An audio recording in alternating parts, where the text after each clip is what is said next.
We're calling to order the regularly scheduled meeting of the El Segundo City Council, Tuesday, October 15th, 6 p.m. We will have the invocation led by Pastor Diana Ferguson of the St. Michael Episcopal Church. Following that, we will have the Pledge of Allegiance led by veteran and council member Chris Pimentel. If you could all please rise.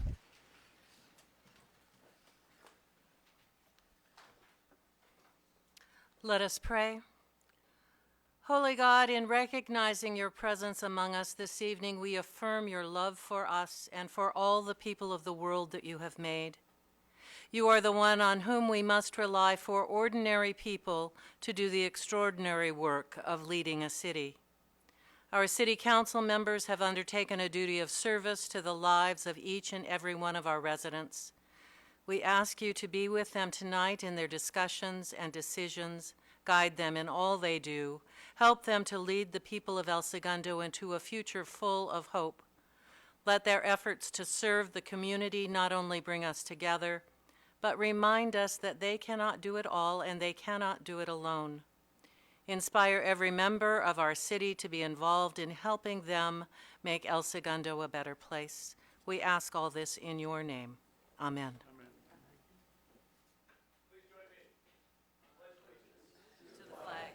The United States of America, and to the republic for which it stands, one nation under God, indivisible, with liberty and justice for all. Thank you, Pastor Ferguson, and thank you, Councilmember Pimentel. Madam Clerk, roll call, please. Councilmember Nickel. Here. Councilmember Pimentel. Here. Councilmember Brand. Present. Mayor Pro Tem Perstuck. Here. And Mayor Boyles. Here. Thank you. Now is the time and place for public communications. Please note if this is related to Topgolf, we will have a public hearing, so please hold your comments until that time. So anything not related to Topgolf is welcome at this time. Okay, seeing none. Item A, approval to waive full reading of ordinances and resolutions. I have a motion to approve. So moved. Thank you. Second. All in favor? Aye. Aye. 5-0. This is the time and place here to fix for a public hearing. The Lake Specific Plan Recreation Ground Lease Agreement and Golf Course Management Agreement, 400 South Pacific Coast Highway, El Segundo, California. City Clerk, was proper notice of the hearing given in a timely manner? Yes, it was. Has any written communication been received regarding the public hearing? Yes, it has, and you've all been copied. Yes, thank you. And I would ask council to hold questions until the council discussion portion of the hearing, which is after the public hearing is closed and the public input has been heard. Public hearing is now open. Mr. Mitnick, who will make the presentation? Mr. Mayor, members of the council, I will start, and then other staff members, so I'm going to go up to the podium. Thank you. Okay.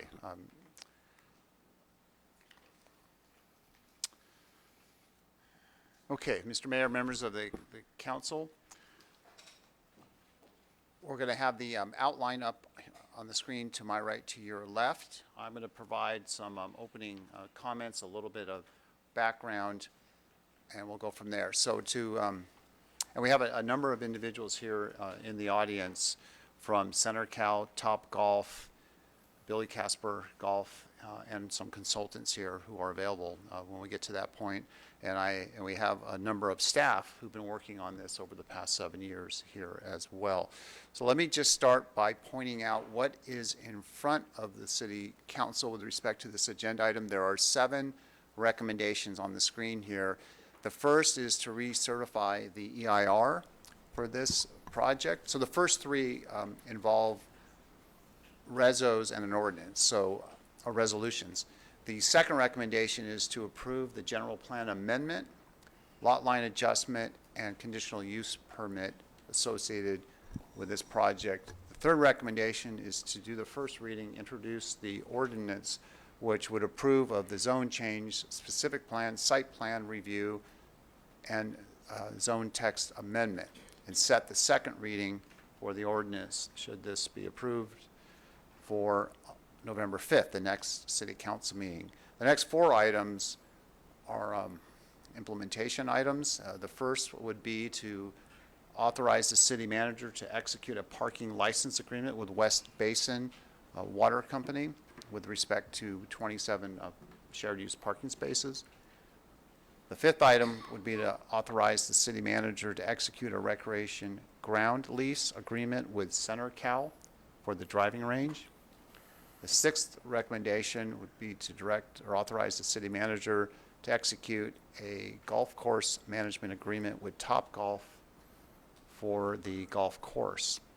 The seventh recommendation would be to authorize the city manager to execute an amendment with the golf course management agreement with the current operator, Lane Donovan. So those are the action items in front of you for tonight. I'd like to talk a little bit about the background, and we've provided a fairly comprehensive staff report. So for those at home or in the audience, if you want to follow along, the staff report is available online.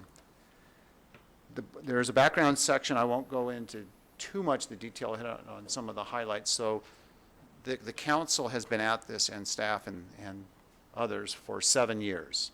So tonight's the culmination of 7 years of effort. There have been numerous public meetings, committee meetings, staff meetings, competitive process, etc. So it's a significant date and time and moment with respect to this project.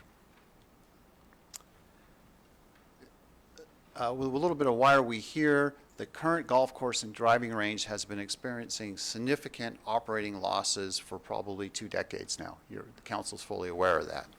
So it's been a long haul. Council's recognized the need to make some changes.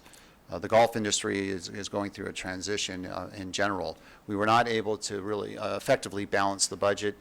Heavy subsidies from the general fund and the equipment replacement fund have been used. About $10 million of general taxpayer money, money that did not come from the golf course, has been used as a subsidy for this operation. The council's recognized that this can't go on for the long haul, so you sought alternatives to make it a viable ongoing concern without that subsidy.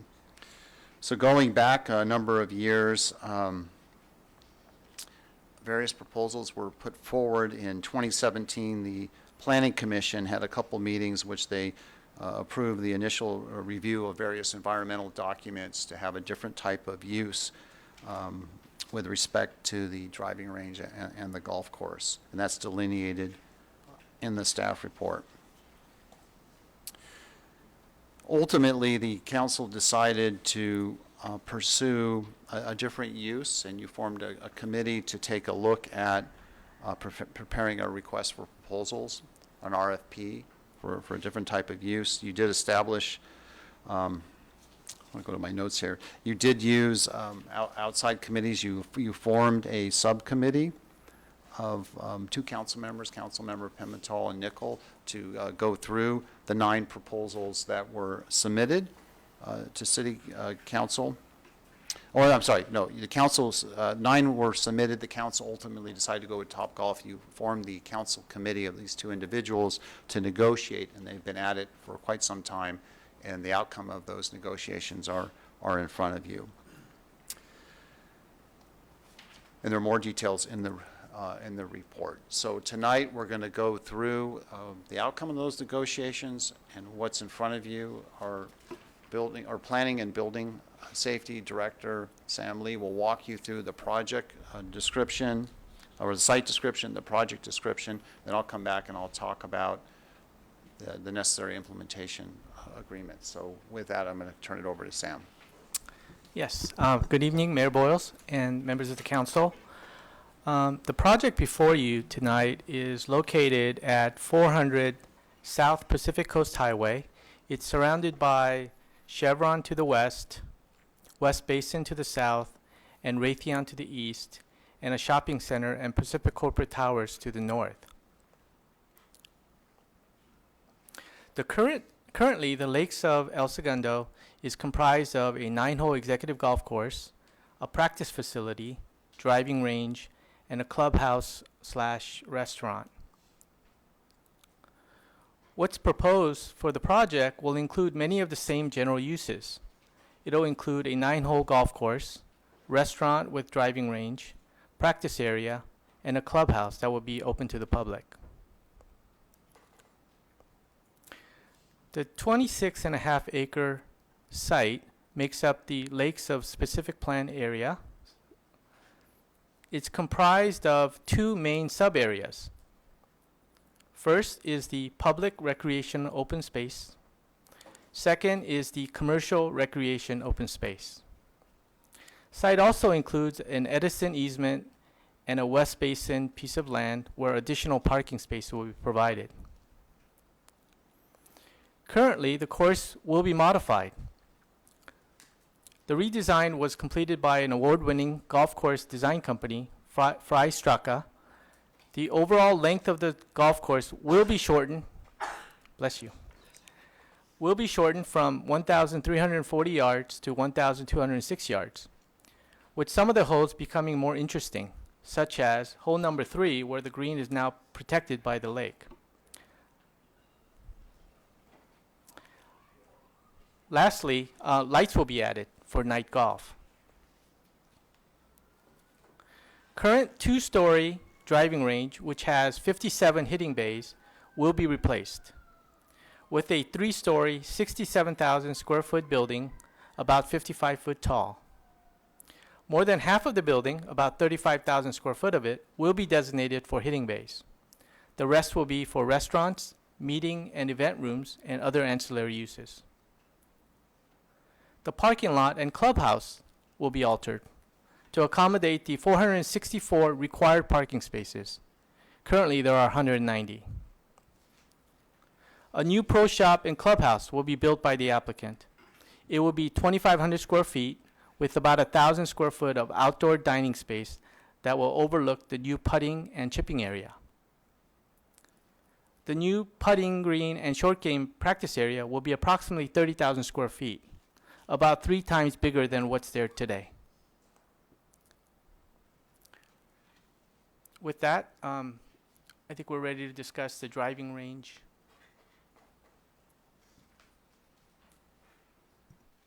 Okay, Mr. Mayor, members of the council, having heard the site description and the project description, now we'll talk about the driving range ground lease and the golf course management agreement. So as proposed, there are significant benefits to the community. Not only do you get a world-class recreational amenity and a significantly improved 9-hole executive golf course with significant aesthetic improvements, night golf, and a variety of opportunities, there are financial benefits to the local taxpayers and the community. For example, as delineated in the report and on the screen here to my right to your left, there will be a $1.3 million annual ground lease payment to the city by Topgolf, or by Center Cal Topgolf. That's $108,000 a month. That's $1.3 million that we currently do not get. In addition, the city will receive 3% of the gross receipts of beverage sales, a minimum guarantee of $200,000 per year. So 1.3 plus 200,000, that's 1.5 million. In addition, there will be an annual, these are annual, all these are annual, there'll be an annual I want to back up. The 1.3, it has a 5-year escalator. After 5 years, it goes up 10%. The $200,000 a year community benefit contribution, that was offered by Topgolf. So if you add those up, that's 1.7 million a year. We go to the next slide, please. Topgolf will be committing a minimum of $40 million in immediate capital improvement investment, approximately 36 million or so for the driving range, and 3 million or so for the golf course. These numbers are a couple years old. With the rising costs of construction, maybe those numbers are a little bit higher. We'll see. Again, the details here, Topgolf is committing to providing a first-class driving range and golf course operation. In addition, a $200,000 capital reserve at a minimum will be provided each year, at a minimum, with $160,000 for the driving range component and $40,000 for the golf course. That's money that city in its general fund does not have to contribute. That takes it to 1.9 million if you look at it that way. And then the issue about public safety. So concerns were raised about security needs at the driving range component. It was important to the council and others that this not have a negative impact on the city's public safety, primarily police department. So in order to achieve that objective, Topgolf has agreed to provide private security for both operations on a regular basis. And then on Friday and Saturday nights, we will have, for the first several months, maybe the first year, uniformed police officers working to augment their security. For the first 1,000 hours, Topgolf will pay for that. If we go over 1,000 hours, that cost will be shared 50-50 between Topgolf and the city. This is the fully burdened rate, by the way. So this is a unique feature. We've talked to other communities that have Topgolf, and I talked today to Roseville to ask the question about how involved is this effort, or do they have something similar, and not at the levels that we're talking about here. So we are fearing and anticipating the worst and providing a mechanism to cover it. So we feel as your staff that we have good security on the security issue, if you will. Could there be a cost to us? It's possible in the first year or two for having that constant public safety presence, but after we reach a sweet spot in terms of level of service, we feel very confident that the police chief will be able to remove those individuals from Friday and Saturday nights and be available on an on-call basis only. We feel pretty confident about that, but we're taking extreme precautionary steps to ensure that those issues don't raise their head. So there is a potential cost there, full disclosure. Whatever that cost is, it'd be relatively minimal, and it'd be more than offset by the significant seven-figure general fund recurring revenue source. Other local revenues, so because of private operators coming in and they're going to do a lot of capital improvements, the city will experience an increase in property tax through the possessory interest, unsecured property tax benefit. Increased sales mean increased sales tax, a slight bump on the utility user tax revenues, and business license revenue. That could be $25,000 to $50,000 a year on the low end. With respect to the golf course management, going over to the 9-hole executive course, Topgolf has agreed to provide a $20,000 a year license payment. This has an escalator like the others. Every 5 years it'll go up by 10%. Food and beverage operations, they'll provide the same 3% beverage profit sharing with the city. Relatively small amount here, $5,000 to $10,000 a year. The pro shop and player management, so there is a golf course manual which will delineate, I want to go to my notes here. Thank you. The golf course manual will establish, I want to go for my notes so I get it right, uniform rules, procedures, and policies for the pro shop operations, food and beverage operations, golf course rules, programming, maintenance standards, etc.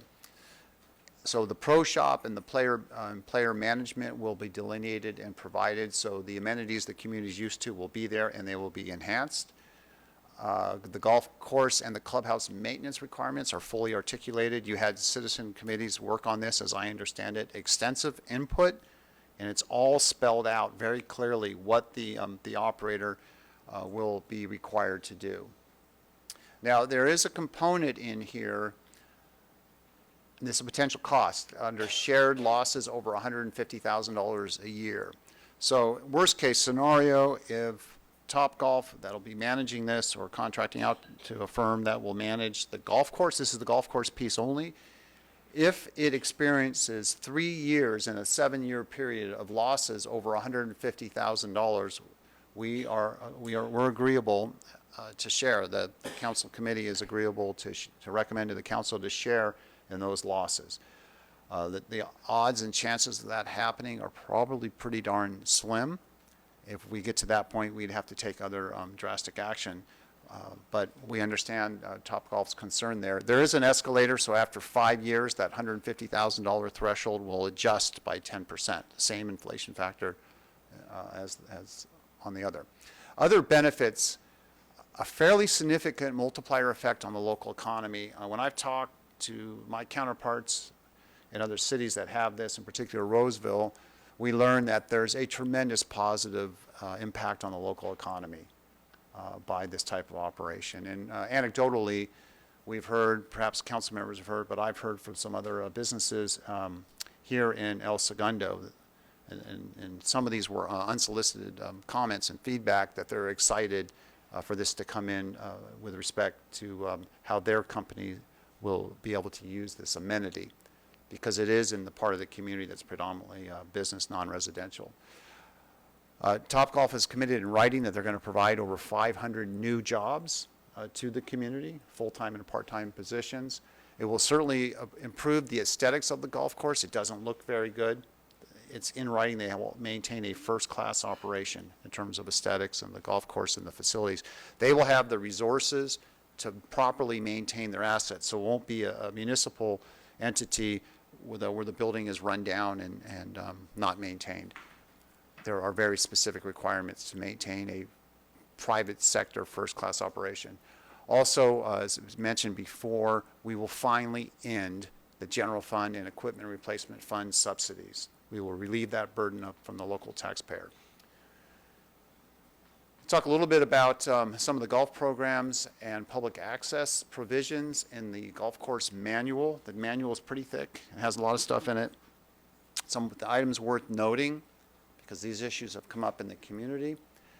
Youth instructional programming specifics will be provided. Specifics with respect to year-round and summer junior golf programs, clinics, and tournaments are spelled out. Topgolf is agreeable to provide, they pretty much are agreeable to provide everything the community has asked for. Go to the next slide. School-sponsored programs, there's language in there that requires driving range access Monday through Thursday, 9 a.m. to 5 p.m. at no cost. So those schools that have golf teams or want to come use the facility, they can do so during those hours at no cost.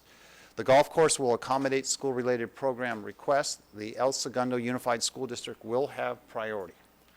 So as time goes by, if there's competing interests and all that, the local El Segundo Unified School District will have priority. School play will pay prevailing junior rates. Driving range access. This issue has been raised. It was raised in communication that's come into the city over the last couple of days. The local traditional range users will continue Monday through Friday, 6 a.m. to 12 p.m. to have the $10 a bucket for 45 balls rates. The Saturday and Sunday, 6 a.m. to 9 a.m., $10 bucket rate will continue, and a 10% discount 7 days a week, 9 a.m. to 9 p.m. for residents. A broad definition of residents. Scott, can I just add to that today the council was provided with a memorandum based upon what from Topgolf, that it's actually from staff, but from Topgolf's perspective, this was originally written in the agreement up until a few days ago. This would be just El Segundo residents. This is now for anyone that wants to come hit a bucket of balls in the morning. The El Segundo residents will get the 10% discount off of the bucket price, but the first floor will be available during these hours to any member of the public. And we can provide more clarity on that as needed, depending on the council discussion. But to be clear on the traditional range users, those are, for those discounted rates, that's not using the technology. That's taking the bucket of balls and hitting it. They want to use the technology and the services that are provided, and they'll have to pay for that. I will say this, as I'm learning more about this, Topgolf also has a variety of very competitive rates and incentives during the non-peak hours, which can, in some cases, offer even better rates than what you see up there. So they're going to use the local market forces to provide even better amenities and services during the non-peak hours. You can just see that by looking at their pricing in other facilities in the non-peak hours. Okay, so on the conclusion, it's been a long haul for this council, the ones before you. your staff, the 9 companies that went through the process, the RFP, the one you've selected to do this, and the users of the golf course who've articulated their concerns. It's been a long haul to get here. So as your staff and your new city manager going through this analytically, from a cash flow standpoint, from a golfing standpoint, from an aesthetic standpoint, a maintenance of a public asset standpoint, this is a very good deal in front of you. And you've been at this a long time. You had 9 strong proposals. 1 was selected. You had an ad hoc golf course design task force in 2016 with various residents who reviewed the design of this, what's in front of you. You had another task force in 2018 to review, to assist in the development of the RFP and to review the proposals submitted. You used this 2-member council committee to negotiate with Topgolf. We had outside consultants, Kimberly Horn with Dana Privet here in the audience, a consultant from on the environmental side.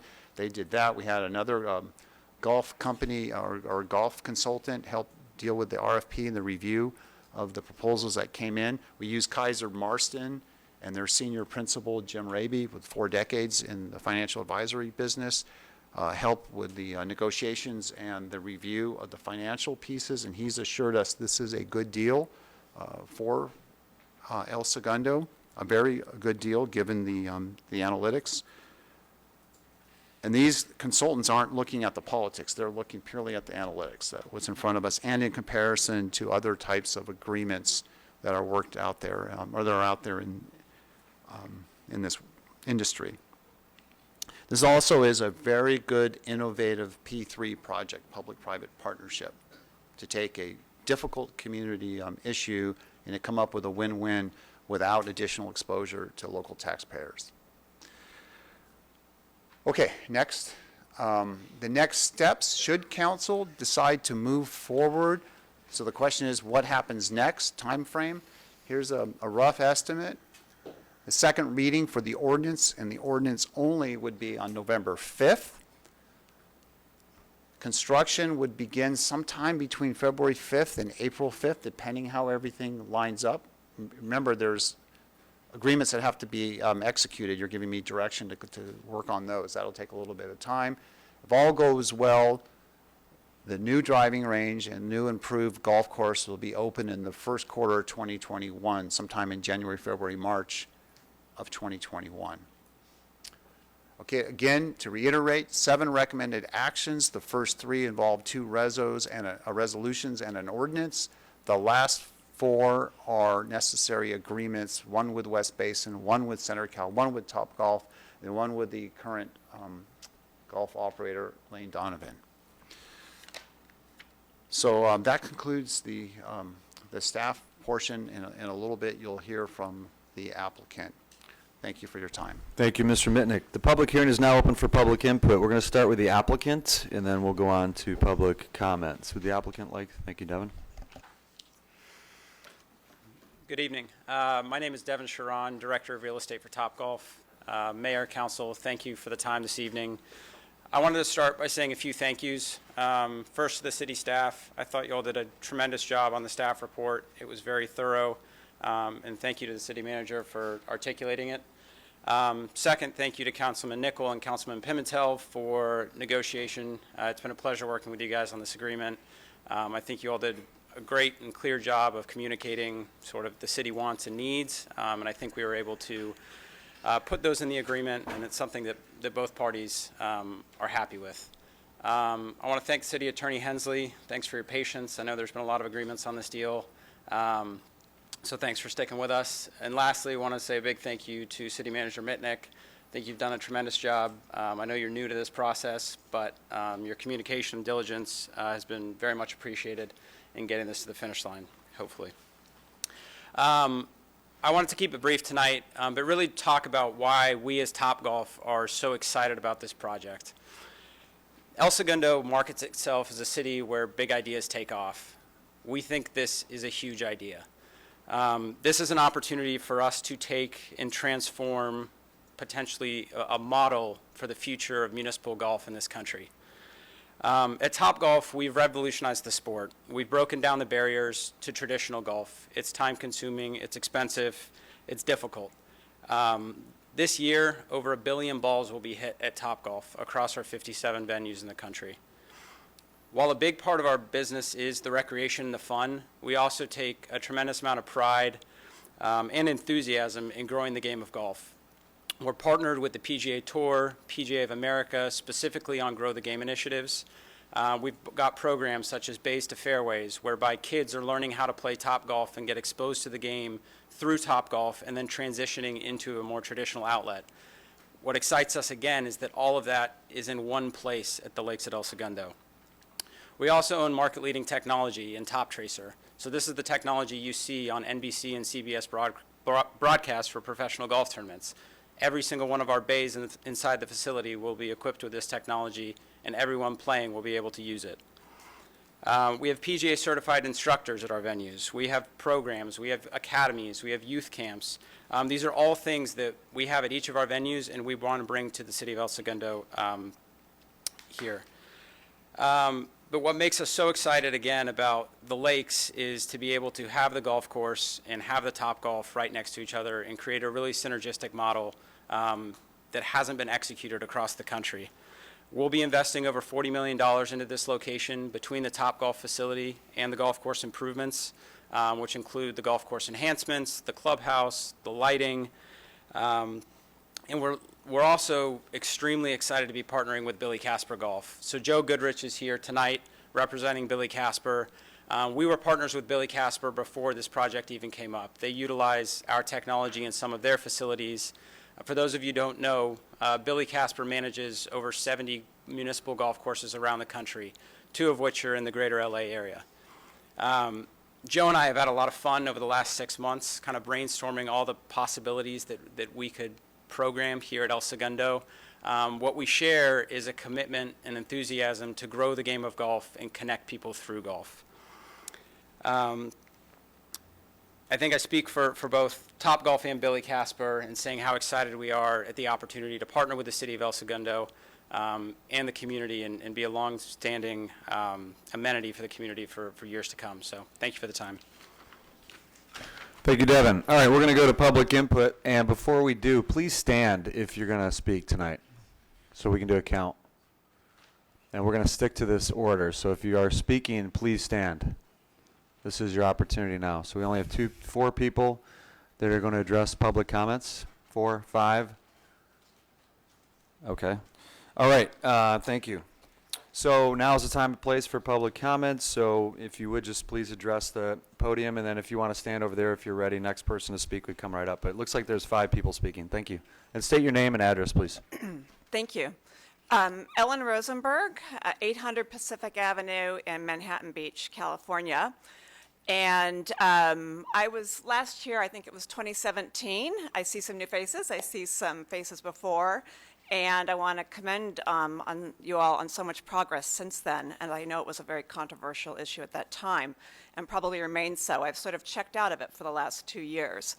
But I look at this all very much through a lens of youth, healthy students, healthy communities. I served 9 years on the Manhattan Beach Unified School Board. And in July, I had the privilege of being nominated to the LA County Office of Education Board by our supervisor, Hahn. So I represent 25% of the students in the state of California, including El Segundo and the surrounding areas. Also, I had my youngest son graduated in 2018 from Costa and played 4 years on the golf team. In the interest of full disclosure, I had my first experience at Topgolf in Dallas with my family of 5. It was super fun. It was expensive, but we were celebrating a graduation weekend, a special occasion. And also, in the interest of full disclosure, I took my second golf lesson at the Lakes just yesterday. So I do not have a depth and breadth of personal golf experience other than my family. But again, I am here representing, again, healthy communities and healthy youth, which I think golf is a big part of that. I also understand balancing budgets. MBUSD was 55 million. LA County Office of Education is 1 billion.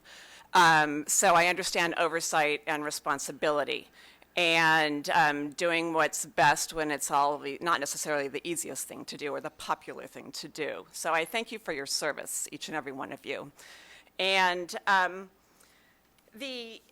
what I do want to say is I do think open space is important, and I do think that the city should be really mindful in observing the spirit and the intent of how Chevron, processed this land to the city for open space. And I like to think of things in terms of analogy. It helps me understand things. And Topgolfs are attractive. They are snazzy. They are physically large. But I look at it as if someone said, we're going to build you this beautiful public pool. It's going to be family oriented. We're just putting a casino in front of it, and your kids have to walk through that. But it won't really affect the area. It'll still be a great place. And I think there's some cognitive dissonance with that. And I feel it regrettably about Topgolf, despite having a good time there, and it will bring income to the community. I think we have to be really mindful of the gem, albeit the kind of ignored and not well-maintained gem over the years the Lakes has become, but it has so much opportunity, possibly in a different way. And I just hope, although it seems like clearly you are very far down the road and have other considerations in mind, keep that in mind about the importance of the open space, the importance of the greenery. Somewhere along the way it was said that it's not that attractive when you drive by. I disagree. I think it looks pretty. I think it's beautiful to drive by there and look and see who's golfing. And again, I just think it will be possibly a more lucrative, hopefully for the long term, not just the short term, but a very changed place. Thank you for your time, and again, thank you for your service. Thank you, Ms. Rosenberg. Okay, I have a couple documents to receive and file. Can I have those? Okay.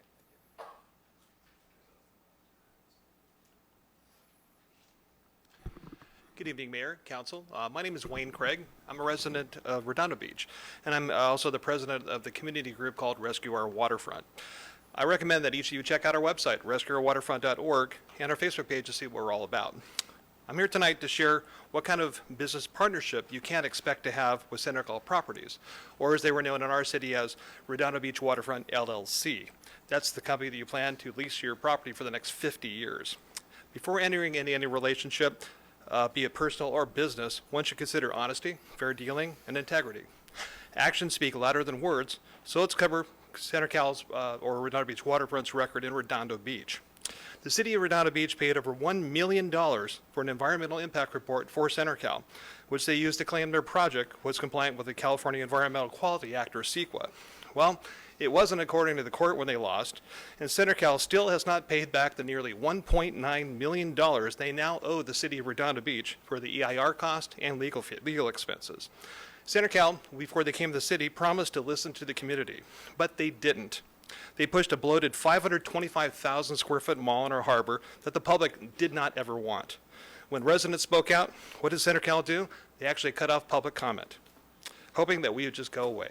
Well, it didn't work because we wrote a ballot measure to refine zoning that actually kept the horrific project from being built.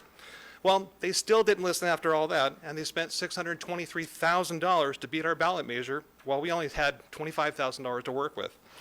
After being outspent 25-1, they lost, and we won the election by nearly 16%. Now, Senecal could have listened to us again because they could still build something and can maybe come up with a modified program the citizens wanted. They didn't, so they then filed a $15 million lawsuit against the city of Redondo Beach. Why, you ask?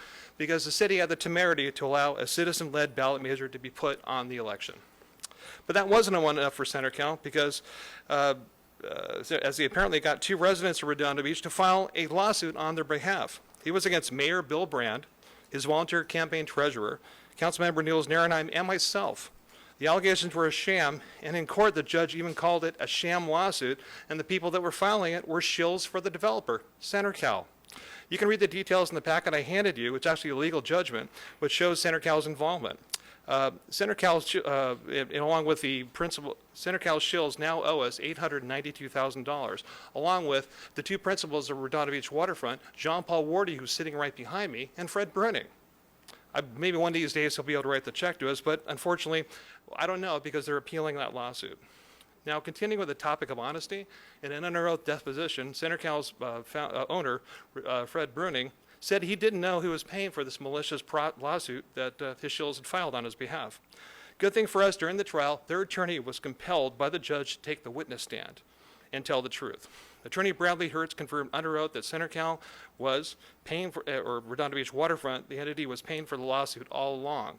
This is important, as a few days before the trial, Senator Cal's attorney actually came up to us and said they would settle the case for $500,000 to cover their actual legal expenses. So it comes to honesty. Can any of you actually believe the owner of Senator Cal Properties, Fred Bruning, claiming that he didn't know where $500,000 of his money was going? Now you ask, why didn't Senator Cal file the case in their own name instead of having two tort-confirmed Shills? Short answer is that would be illegal. Doing so would have been a strategic lawsuit against public participation or a SLAPP lawsuit. Now, if that sounds familiar to you tonight at the City Council, it should. I wrote a letter to you last year explaining all of this on September 4th of 2018 before you voted on their selection. It's also in the packet I just sent you right now. So for over a year, you could have easily read dozens of stories in the local papers or just checked out our website, rescueourwaterfront.org, to see what they were like to work with. Now, I hope you're not making the same mistake the former mayor and city council in Redondo Beach made. It cost a couple of them, it cost several of them their elected offices, and one of them now is even up for a recall election. Not to mention, it costed Redondo Beach millions in losses and a $15 million lawsuit that still is yet to cost the city an untold millions of dollars more. I would suggest you put your hold on vote tonight, review the facts, and speak with Mayor Bill Brown of Redondo Beach. He's just down the street. Or any other Redondo residents to tell you what they think about Senator Cal Properties. It's not too late. Do the right thing. Hold your vote. Don't approve this project. Thank you. Thanks, Mr. Craig.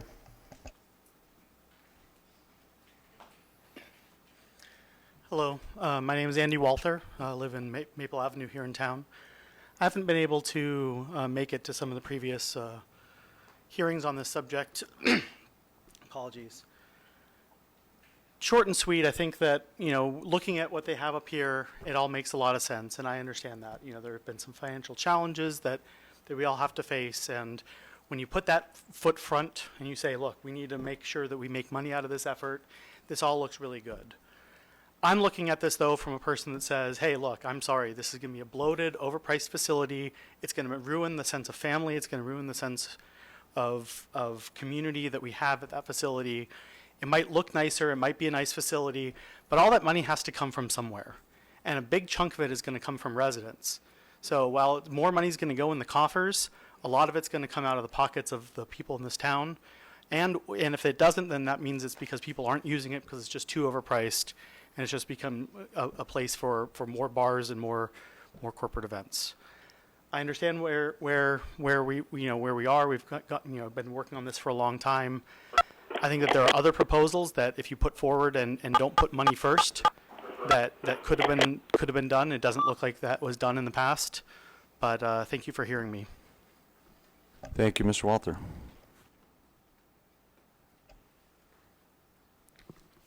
Hi, my name is Wendy Finster. My address is 1107 Loma Drive, Hermosa Beach. So I came tonight. I really, really, really love golf. I'm a lifelong golfer. My son is in the back there. This is his first time to a city council meeting. He kept asking me, why are we going? And I said, you need to see your government at work for you. And if you don't agree with something, you need to stand up for that. So maybe he'll have the courage to come speak after me. I don't know. But I think what's important, I've also lived in New York City, and there's been a fight for Central Park since it was formed, and big business, big real estate, big party management. I've also played at the Topgolf there. I think it's on Manhattan on the Hudson River, right? Or something similar to that. And it is really fun.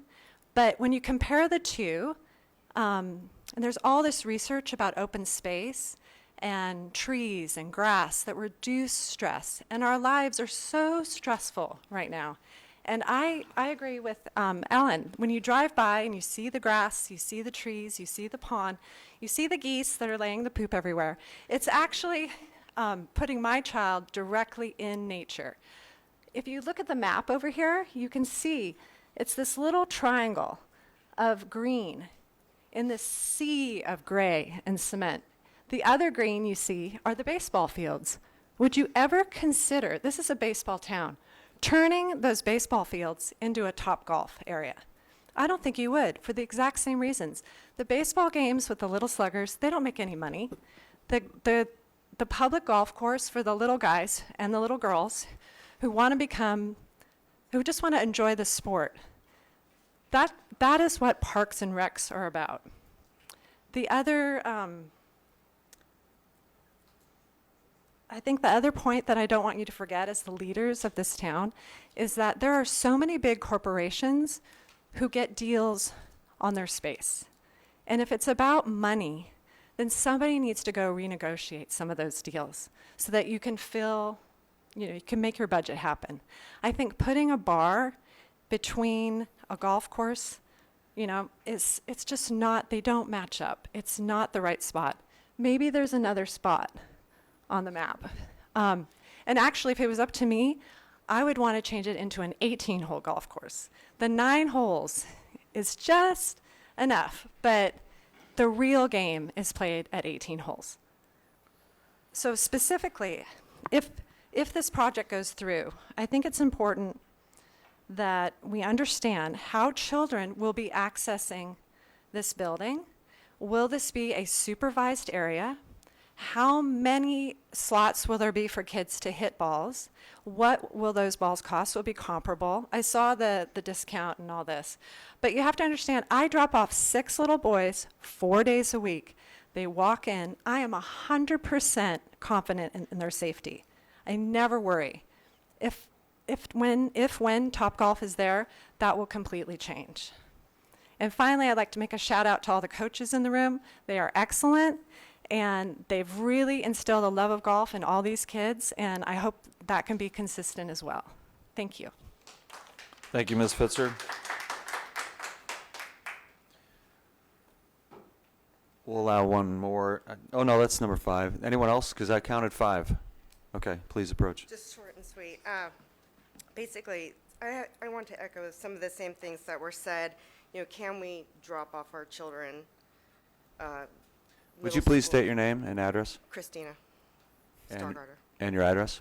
Manhattan Beach. Okay. And we do drop off our kids to play golf, and it's created a sense of community. It's vibrant, it's important, and it's something that we've been doing for many years. And my daughter and my son both play, and they love it, and there's no substitute for it. So, and then also Roseville. I'm from Roseville. There was nothing existing in that spot. I'm not surprised that Roseville did well. I've been there. It's fun. It's expensive. There's a lot of drinking. That's where you make your money, the expense and the drinking. But it's fun, but I don't know if it fits in this community. It's great where there's nothing in existence and there's nothing around it, but in this community where you have a tremendous amount of youth from Miracosta, the golf teams, my daughter's on the golf team, the sons and daughters play, it just doesn't seem like a good match. And if there's a way to make that a better match, I don't know. Maybe that should be explored. And also the coaches. It's a big part of our community. I don't think you can put a price on it. It's important. And we don't have a substitute for this. It's very important. So, thank you. Thank you, Christina. Do we have one more? Yeah, Mr. Heading.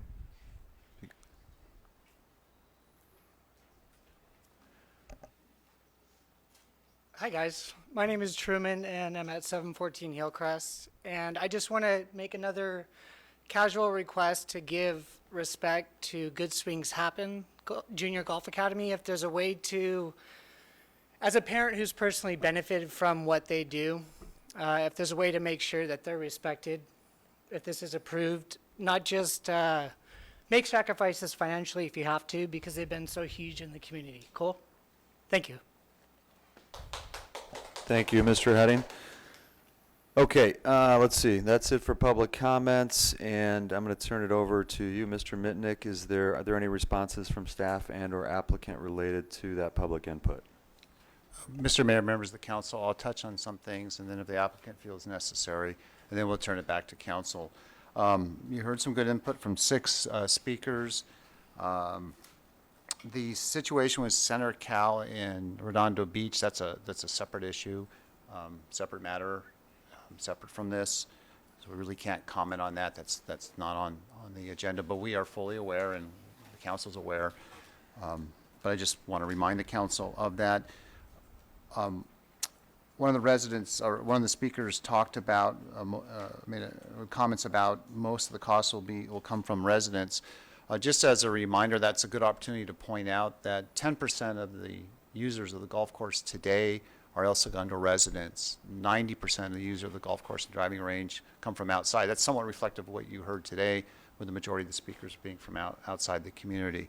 So in terms of the impact on the local community, what's in front of you will remove the general fund subsidy and impact, and 10% of the users will be from this community. There were concerns articulated about children's safety. There are provisions in here to deal with that, and if need be, our recreation and park director could come up and talk about that if you want that later. But we do take precautions for that. Other questions about one of the last speakers suggested the match between youth and the other users of the facility.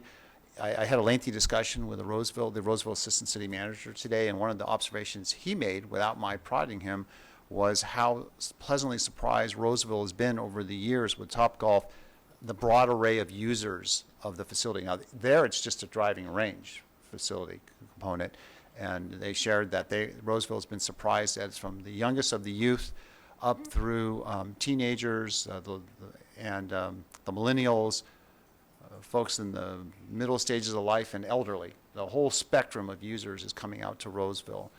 According to their staff, I thought that was pretty interesting, but it seems to have appealed to the youth more than they anticipated. Also, the Roseville officials pointed out they wish they had a golf course next to this facility for the compatibility of, or the benefits of having a golf course next to the driving range piece. And some comments about open space. We can have our planning and building official or building services director comment on the open space stuff if council so desires. That's it by way of follow-up. I don't know if... Could I add one? On the subcommittee visited a site in Florida, and as a result of that and reviewing other Topgolf plans, the prototype for this project, since the last time it came to council, was changed from a prototype out of Texas to one in Arizona, and the critical point of that was that there's an entry on the first floor, and the agreement provides that the Topgolf has to make that entry available to people 18 and younger, and there has to be bathroom facilities on that first floor. Again, the point of that was to allow for the youth to be on the bottom floor during the hours they're expected to be there, between the morning hours and about 5 o'clock, and they would not need to go to the upper floors where there would be more of the adults playing. So it doesn't ensure that there won't be intermingling of adults and minors, but it's going to minimize that. Thank you, City Attorney. May I have a motion to close public hearing? So moved. I have a second. Second. All in favor? Aye. I vote no. Okay, 4-1. Council discussion.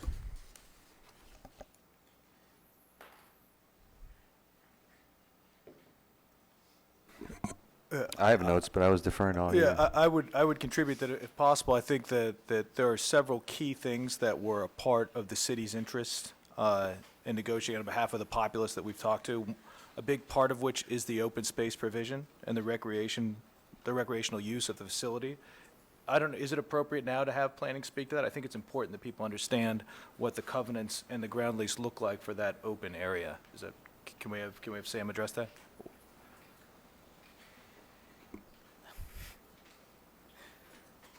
Looking for another Sam. I'm not quite sure what your question is. This agreement provides that and protects that area from construction and the defined future uses of it. And I think it's just appropriate to talk to people because it was such a big part of the negotiated process to discuss what the limitations are as far as the use of the golf course. Well, as I pointed out, there's two parts to the specific plan. About 16, 17 acres of it will be maintained as a golf course in the open space, and that's the only use that be allowed, similar to what's allowed today. About 10 acres of it would be commercial recreational open space, and that's the part where Topgolf will have a building. But if you see the layout, most of the space is still maintained as an open space. Thank you. I draw that out because there are things that we hewed to very closely, and a big part of why this is such a protracted effort are things about open space, making sure that the youth usage is defined with separate entrances, with all the things that we as parents want from it, what our traditional golf users get to do both on the driving range as well as protecting their rates of usage, tee times, all of the very onerous constraints we put within Topgolf about how they have to provide for the management of the golf course. All these things are in the deep reading of it, and I don't want to get or anyone to feel as though I'm on a soapbox stumping for the agreement, but it was a long and difficult negotiation. Obviously, we were on there to represent the voice of the people of the city of El Segundo, and as a result, it is somewhat of a emotive issue too, because our kids use it and we use it. We really think that all the wickets that people in the community voiced us as concerns about the future uses of this are protected and protracted and put under the aegis of the city for this agreement. So, Thank you, Mr. Pimentel. Scott, did you want to speak? Yeah, I just wanted to add on to that. It's really important to understand that the driving range is the least portion of this. The golf course is under a management agreement, and Mr. Hensley, if you can correct me if I'm wrong, do we not have the right to terminate that management agreement at any point? Yes, on 6 months' notice, yes. So, and is there any construction allowed on that golf course? The only construction that's provided for in the agreement will be as they are reconfiguring it and updating it and adding lights. It'll look other than some of the 9th hole and 1st hole that will be lost, it will look very similar as it does today. And in your legal opinion, do you expect that golf course to be anything but a golf course in the near or far future? I can't speak to the far future, but in the near future, so long as it's under management agreement to Topgolf, they have no right to use it for other than a golf course. If some point in the future the council wanted to change that use, that would be an entirely new process. Thank you. Thank you, Councilman Nichol. Mayor Pro Tem. I'm just thankful to Chris and Scott for working on this. I know and the staff, it's been an arduous task to get it done. I would like to ask a request that we do in the manual, put the language that we have in the golf course to apply that to the driving range, where we give El Segundo schools priority on when it comes to the use of the driving range. And I'm very happy to see that we are accommodating schools. I just want to ensure that the El Segundo does have the priority. Thank you, Mayor Pro Tem. Dr. Brand. Apologize for the head cold. I've been with this for 8 years now. I was just coming off the council in 2012 when that winter this whole concept was broached and left the council a couple months later. It's in year 8. I don't think it's a good idea to have council members negotiate with developers. So I'm not happy that we did that with Topgolf, CenterCal, or Raytheon, whoever. It's not the job of council members. They need to figure out their role and stay in their lane. This costs us money when we don't use professionals to do those negotiations. Secondly, I'm concerned about the packaging of this transaction. I don't think it should have been all jammed together after 1 year of silence, more than 1 year. I've heard nothing about this since 2018 in the fall. All of a sudden, it pops back out. No wonder people are confused whether Topgolf's up or down. They don't know. That's part of the reason that the room's not more full. Also, it's just 7 p.m. now. We used to start these meetings at 7, so that could have something to do with it. But I think it's more the surprise of that it's a topic again. I would have liked to have seen the staff report, and then at another meeting, the public hearing, and then at another meeting, the vote of the council, rather than jamming this all together like we're in a hurry now after not doing anything for a year. After 6 years, we finally put out an RFP on this, and should have been done years before, but it was finally done.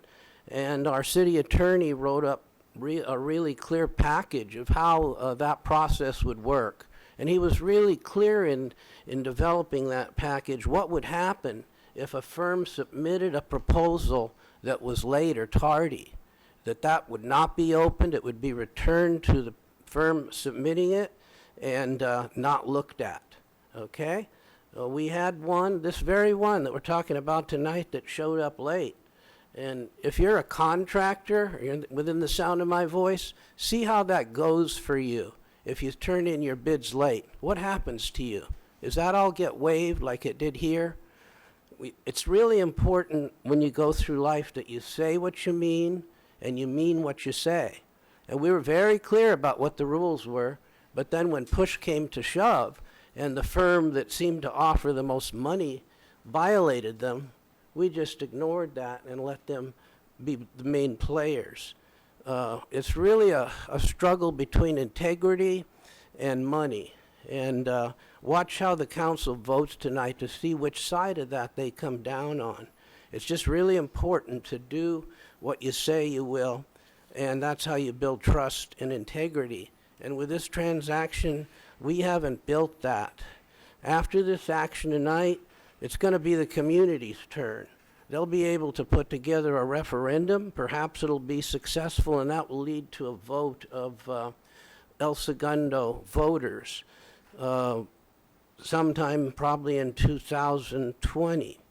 I'll remind you that I did a professional telephone poll when I was deciding whether to run for the council again, and it showed that the majority of El Segundo high-propensity voters were against Topgolf, 50 to 40%.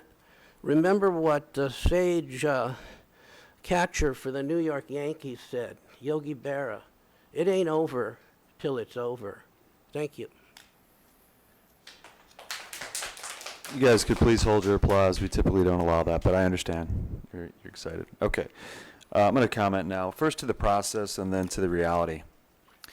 As to the process, the RFP that Dr. Brandt so eloquently stated, we didn't have to take on that process. We were well within our rights to not undergo an RFP process. We chose to do that for the reason of integrity and transparency, and set about to do that. Secondly, we had many different stakeholder groups involved. Golf community helped us develop and define the criteria for success with this project. Thirdly, we ended up getting a much better financial package and a much better community golf benefit package than we had back when I was chairman of economic development before even being on this council. We did lose several years of opportunity cost in not going forward with this. That was a substantial cost to this city. We did mitigate our downside risk. You guys did a very good job in working with the city attorney to address those concerns. And we had an incredible city council committee that was involved, and I don't think anyone better than these two actually golf and care about the lakes, frankly, much more so than I do, or a negotiator, or more so than a negotiator outside the city, did an incredible job themselves. Actually did the due diligence, split a hotel room to fly to Florida to go visit different properties. We asked the golf community what they wanted. They wanted lights. I met with Josh Alpert multiple times, well before I was even ever on council. They wanted a course that was improved. They wanted a better short game area. They wanted junior programs, and they wanted it to appeal to residents broader than just El Segundo. We've achieved those things. Here's the reality. We are a small city. Manhattan Beach doesn't have independent services for everything. We do. We have a small city, and we want to maintain those things. Public safety, most important thing in this town, and we want to maintain all of our independent services. We only have 5 square miles, 1 square mile of which is residential. So you alluded to all the gray there. That is the economic vitality engine for the entire Southern California region, that 2 square mile area right there. We have $40 million plus of capital improvement projects that we need to get done over the next 20 years that we have no money for in this town. We have our first structural deficit ever that we've been on council, and how many years has it been, Scott? Joe? How many years since we had a structural deficit? Last recession? We have one before the recession has happened, and we're in the longest expansion in history. A recession is imminent. We all know that. We have a structural deficit in the future. And someone mentioned, like, who's going to pay for the lakes? I mean, who's going to keep the lakes on life support, if not Topgolf and CenterCal? Because we have been for many, many years. So it's either the residents or the people that use the course, or it comes straight out of every resident's dollars, because we've got major financial decisions before us this next year. We've already had to make that. We said we're not even hiring. No more headcount expansion. For the last 2 years, we've said that. So this is our reality that I think some people don't understand as well as we do, because we live and breathe it, and we're the ones up here making the difficult decisions about personnel and maintaining our independent services. So I want to thank Scott and Chris. I think you did a yeoman's effort in due diligence and going out there and getting the best deal that we could for the city, much more improved than we have. And that's all I have to say on that note. Does anyone feel compelled to say anything further? Carol, would you like to say something? I'm good. Follow that. Okay. City Attorney, who will read the first, or City Attorney will read the first resolution by title only. Okay, Mayor and Council, there'll be, again, 2 resolutions for potential adoption, and then 1 ordinance, and then there'll be a number of items that can be taken together.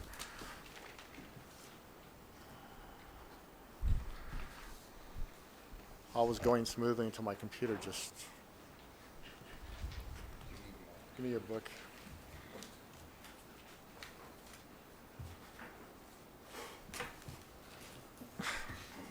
Here they are. Now your book.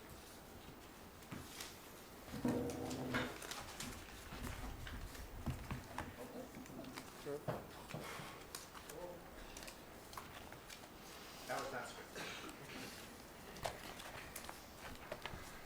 And I noticed you pointed to me when you said senior citizens. Mark, I know senior citizens can't typically hear well, but can you speak a little bit louder? Yes. It was a joke. I'm right there with you in terms of hearing well. First, apologize. A resolution of the City Council certifying the environmental impact report, making certain environmental findings pursuant to the California Environmental Quality Act, and adopting a mitigation monitoring and reporting program for the lakes specific plan and Topgolf project is ready for adoption. May I have a motion to adopt the resolution? So moved. Second. All in favor? Aye. Aye. No? Okay, 4-1, thank you. City Attorney will read the second resolution by title only. Yes, a resolution of the City Council conditionally approving environmental assessment number EA 1135, general plan amendment number GPA 1601, site plan number 1601, lot line adjustment number SUB 16-03, and conditional use permit number CUP 16-05 for the lakes specific plan and Topgolf project located at 400 South Pacific Coast Highway is ready for adoption. May I have a motion to adopt the resolution? So moved. Second. All in favor? Aye. Aye. Aye. All opposed? 4-1. City Attorney will read the ordinance by, oh, sorry, hold on. Yeah, City Attorney will read the ordinance by title only. Yes. Next is an ordinance approving and adopting specific plan number SP 16-02, zone change numbers ZC 1601, and zone text amendment number ZTA 1604, amending the El Segundo zoning map and amending section 15-3-2A of the El Segundo Municipal Code for the Lake Specific Plan project located at 400 Pacific Coast Highway. Who would like to introduce the ordinance? I'll introduce the ordinance. Thank you, Mayor Pro Tem. This will be brought back at the next regular council meeting on November 5th for potential adoption. And then finally, items 4 through 7, as identified on the agenda, are the parking license agreement between the city and West Basin Municipal Water District, the Lakes at El Segundo due diligence and recreation ground lease between the city and El Segundo Center Cal, the management agreement between the city and Topgolf USA, and finally is to authorize the city manager to amend the management agreement with Lane Donovan to implement a 45-day notice of termination. And what that is the current notice of termination was discussed at last council meeting is 120 days, and we will enter into an agreement with Lane Donovan to reduce that to 45 days to provide more flexibility. Those can all be voted on at one time. I'll move approval of all 4 of those. Second. All in favor? Aye. Aye. All opposed? No? Okay, 4-1. Thank you all. That concludes this item. Thank you. All right, report, City Clerk. Nothing this evening, thank you. I don't know what happened there. Thank you. City Treasurer, I don't see any representatives here. Councilmember Pimentel. Nothing to report. Councilmember Nickel. I just want to thank staff for the last few weeks and the hard work and burning the midnight oil. And I know it was an all-hands-on-deck effort. And I'd like to thank my colleague, Councilmember Pimentel. We spent many hours deliberating things, not always agreeing on things, but ultimately getting what was best for the city, or what we felt best represented the city's interest in the item that we discussed tonight.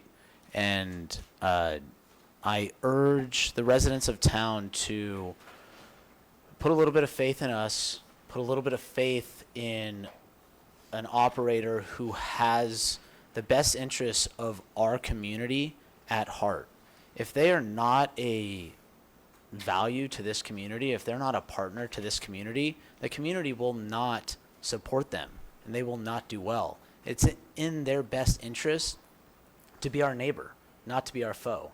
So I urge you to go into it with an open mind and let's make the best out of this situation. And that's all I got for you, Drew. Thank you, sir. Councilmember Dr. Brand. Pass? Thank you. Mayor Pro Tem Perstick. Yeah, I want to say thank you to all the people that volunteer their time on our committees and commissions. And I want to specifically give a shout out to the Rec Parks and Parks Commission, and specifically Julie Stolnek. As you know, as we mentioned earlier, we haven't had the money in our budget to fix our parks, and some of them are getting very shabby, and hence the reason why the Topgolf initiative is even on the ballot. And so the Parks and Recs Commission realized that, we really want to get our community back to the way we want it to be. So through Julie and partnering with Meredith and the staff at the Recs Park Department, they put 2 initiatives where we brought in the community members to beautify our parks. So we did the rec park area right by the clubhouse about a couple months ago, and then this last weekend we had over 60 volunteers come and add plants and paint to the gazebo in Library Park. So when you put your mind to it and you get volunteers, you can really help enhance your community and the green space. And I know the next place that Julie and Meredith are looking at is Clutter's Bluff. So I just do want to thank everybody who puts their time and gives back to the community, because your help really helps beautify our town. Well said. Thank you, Mayor Pro Tem. Mark, I was at the Council of Governments Steering Committee meeting and come to find out that a lot of those ADU bills that we're fearful of are being signed or have been signed. So are we going to get an update? Because talk about changing the dynamic of our town. That has much more impact than anything we've talked about tonight, potentially. Yes, the governor signed 3 different ADU bills and signed a number of other pieces of legislation regarding housing. We are going through those, and actually we're in contact with different sponsors of or authors of the bill, because one of the things that happens when you have multiple bills on one topic and they cover some of the same issues is the order in which they are signed dictates which provisions from which bills will apply if there are competing provisions, which sounds very odd after they spend all that time working on bills, but that's the way it has turned out. And so we are piecing together exactly from the bills, which it will ultimately be done by the legislature, but we are working to put that together quickly so we can analyze the impact to the city of El Segundo. Thank you for that. I have nothing further. City Attorney, anything to add tonight? Nothing, thank you. Thank you. City Manager. Mr. Mayor, members of the council, no additional follow-up. The next city council meeting will be 2 weeks from tonight on November 5th. And 2 items worth noting will be the second reading of the ordinance associated with the golf court, or this project. Also, the art and public places issue will come back before you. A variety of other items too, but I would like to point out those 2. Thank you. Thank you. Now is the time and place for public communications.